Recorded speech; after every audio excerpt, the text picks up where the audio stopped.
The iPhone Air delivers remarkable performance in a super thin and light design that's very durable. I especially like getting A19 Pro power in something this compact, but you have to make some trade-offs for the steep $1,000 price.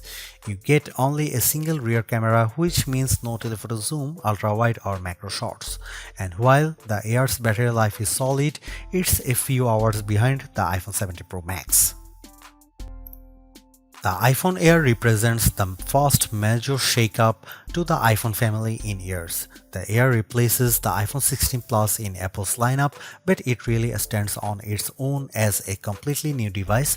In fact, the iPhone Air really feels like a blueprint for the future as Apple nears the 20th anniversary of the original iPhone. Measuring 5.6mm, the iPhone Air is the thinnest phone in the world that's not a foldable, and yet it feels very sturdy thanks to its titanium frame. I have literally tried to bend and break this handset and it stayed intact. The Air doesn't skimp on performance either, packing an A19 Pro chip for playing demanding games and taking advantage of Apple intelligence. So what's the catch with this super slim Air? There's only a single camera, and while the battery life is pretty solid for something this size, you get less endurance versus the iPhone 17 Pro models. But it might still be the best phone for you, depending on what you are looking for. Here is the pros and cons in my full iPhone Air review. The iPhone Air starts at $1,000 for 256GB of storage. That's $100 more than the iPhone 16 Plus, but Apple is betting that you will be willing to pay a premium for a phone that's this slim and portable. There is just one problem. The iPhone 17 Pro starts at $1,099, which is just $100 more for a phone with triple cameras, a bigger battery, and an A19 Pro chip with an extra GPU core and vapor chamber cooling for better sustained performance.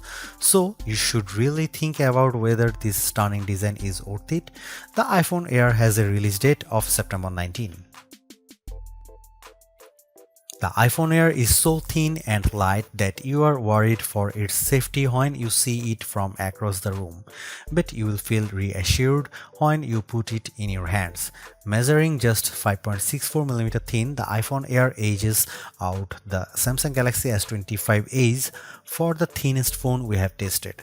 The Air is so thin, in fact, that you might forget it's in your front pocket. Well, the whole device isn't this thin. The plateau or camera bump runs across the top of the device and jutes out. At least it doesn't wobble on a table when you press down. Apple purposely crammed all the major components into this area to make room for a larger battery down below. The iPhone Air comes in sky blue, cloud white, light gold, and black. Frankly, the black color makes the design look cheap and not as thin. I preferred the sky blue model I tested, which does a better job of showing off the Air's thin profile. Some have complained that the titanium frame is too shiny, but I don't agree. If you are worried about the durability for a phone this thin, I think you can rest easy. I saw a demo that simulated a band with 130 pounds of force, and the iPhone Air shrugged it off. To further fortify the iPhone Air, Apple equipped the phone with a Ceramic Shield 2 display with 3x the scratch resistance of the previous technology and the Ceramic Shield back that's 4x more crack resistant than glass. It is worth noting that the iPhone Air has a single speaker integrated into the earpieces compared to dual speakers for the iPhone 17 and 17 Pro series. During my testing, the Air's speakers got plenty loud when listening to Apple Music, but it did sound tiny at max volume. Some have shared in our YouTube interview with Apple on the iPhone Air that they wish that this phone came in a mini size. I say there is no need, you get the best of both worlds with this device, a large 6.5-inch display in a very pocket-friendly size. And it's a pretty damn good ProMotion screen, 2 with a rated maximum outdoor brightness of 3000 nits, a 1 to 120Hz refresh rate, and anti-reflection tech built in.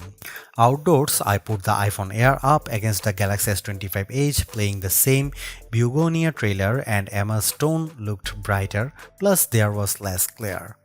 The iPhone Air didn't perform quite well as in our lab testing, covering less of the DCI-P3 color space and turning in a slightly worse Delta E accuracy score. The iPhone Air features a single 48 megapixel fusion camera with 2x optical quality zoom. No telephoto, no ultra-wide, but it is a pretty strong performer based on my testing. Just don't expect much more from the 10x digital zoom. The iPhone Air does bring some cool new camera features to the table that are also available on the iPhone 17, 17 Pro and 17 Pro Max. This includes an 18 megapixel center stage front camera that leverages a square sensor to let you shoot landscape selfies without having to flip the phone in your hand. Here are some camera samples of the new iPhone Air.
I am torn about the iPhone Air as its remarkable piece of engineering. This design is amazingly thin and light, and Apple deserves serious credit for making it so durable. It feels so strong, I don't think I would bother with a case. I also like how well the iPhone Air performs. No, it doesn't have the graphics might or sustained performance of the iPhone 17 Pro or Pro Max, but it's faster than the Galaxy S25 Edge and remains fairly cool under pressure, and it offers better sustained performance than Samsung's slim phone. However, I don't like the shoppers have to give up both an ultra-wide lens and telephoto zoom with the iPhone Air. At least Samsung gives you an ultra-wide camera that enables macro photography, but the iPhone Air's main 48 megapixel camera is very good overall. Apple left some other features on the cutting room floor as well, as such as fast charging and cinematic mode for video, so sometimes the Air feels more like an iPhone Lite. Overall, I think the iPhone Air is worth buying for those who want a super slim phone that's very easy to carry, that doesn't sacrifice too much on performance, but you will have to live with some trade-offs if you want something this compact.